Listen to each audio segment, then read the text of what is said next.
and say, oh, that's great, man. Oh, I'm glad you're going. Nice job. No, they laugh at that guy.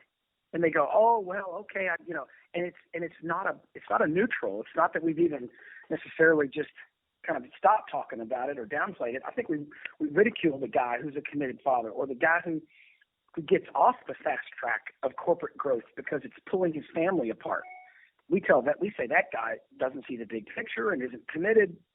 No, he's committed to something bigger. And so I think it's important. And what's really interesting is if you look at like an organization like the National Fatherhood Initiative in Washington, D.C., they have all kinds of data that now are suggesting the fatherhood exodus that has literally happened in the last 40 years in our country is wreaking havoc on our society.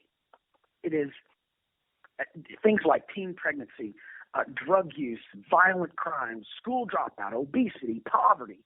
All of these are directly correlated to the absence of a father at home.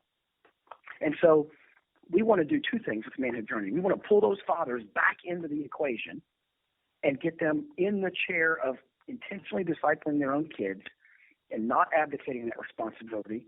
And then secondly, we want the 12-year-old who becomes a dad in 15 years to have had an example of that. And leading by example can be the most powerful part of that. Kids are really good at picking up on inconsistencies. I learned that. Hey, man, I've got 4 boys, and just this week, I was hollering at one of my teenage boys about something, and I had to apologize to him and say, man, that's not the way your dad ought to act. I'm sorry. Will you forgive me? Now, this was not even 72 hours ago. In fact, what's really ironic, Jason? It was the night of our Manhood Journey group meeting, and it was an hour before that. And here I am getting ready to go lead the Manhood Journey group. I'm yelling at my 16-year-old about something. It was ridiculous, you know.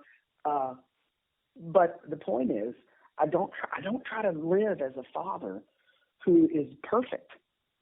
I don't try to screw it up on purpose either. But when I mess it up, man, I just go, hey, Dad shouldn't have done that. I was a jerk. I was out of line. I should not have raised my voice. Will you forgive me? And my boys have learned that pattern. And I think over time it takes a lot of the pressure out of our house because nobody at our house has to be perfect. We can all mess up, ask for forgiveness, and receive grace.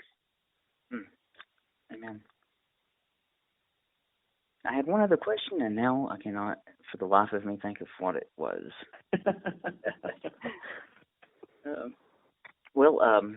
Is there anything that we have not discussed yet that is relevant for the work that you're doing for the mission that you have? The only other thing I would say that I kind of sometimes go through in my head, I look at guys in the church who have a belief system that I want to encourage those guys to take that belief system and kind of chuck it overboard, or at least go re-examine it. And that is, I think some guys in the church environment believe that it's the church's job to disciple our kids, boys or girls. We think we've become a drop-off culture. Where even in the church, where we go, you know what, I'm going to take my 12-year-old to the youth group, and if for 5 years, and they come out at 17 or 18, if they're not a committed follower, it's the youth pastor's fault. Or it's the high school pastor's fault. Or it's the principal at the Christian school that I pay big money to so they can turn my kid into a Jesus follower. And I know we've never said that out loud because when you say it, it sounds so ridiculous. But that's what we're doing. As a society of believers, every great revival starts first in the church. In the church. And we don't feel like our mission, the Manhood Journey, is to go out and fix the absentee fatherhood issues in the world yet.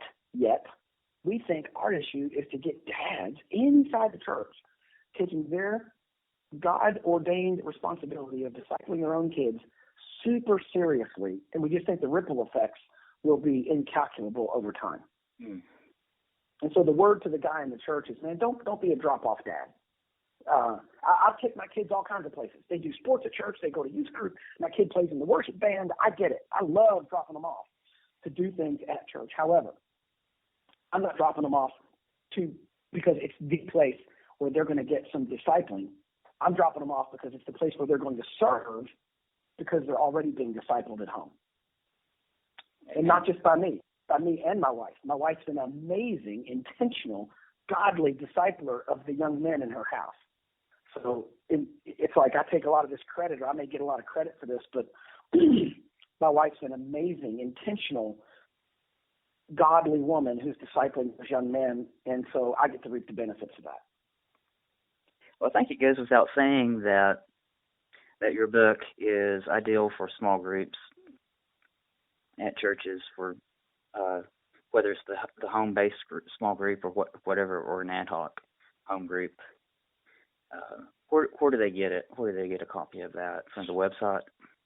Yeah, they could get Manhood Journey small group or one-on-one curriculum at manhoodjourney.org, manhoodjourney.org. And then there on that same website, if they put in a /wise guys, they'll get to the book. Or they can order the book on Amazon or a few other places. But and the book really is for mostly men, and it's for that man who is still trying to figure out who he wants to be when he grows up, or he's trying to find mentors in his life, or it's for the lady who wants to hand it to her knucklehead husband. No, I'm just kidding. But we're all in that bucket, right? So yes. That's who it would be for.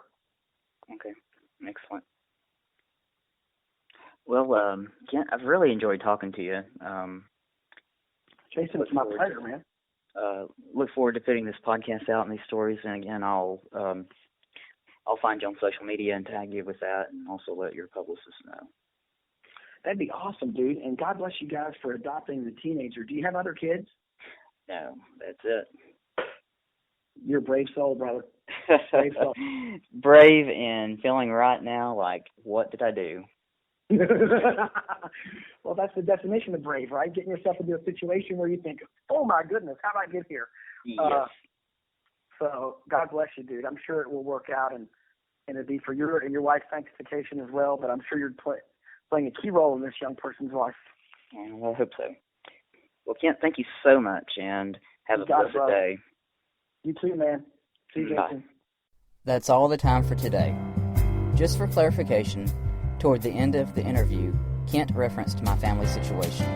We had spoken about the fact that my wife and I recently adopted a teenager, and we're still adjusting to being parents. That portion of the interview did not make it into the podcast, unfortunately. Be listening soon for an interview with contemporary Christian music artist Jason Gray. You'll learn about the many trials Jason has overcome to become a mighty warrior for God. Thanks for listening.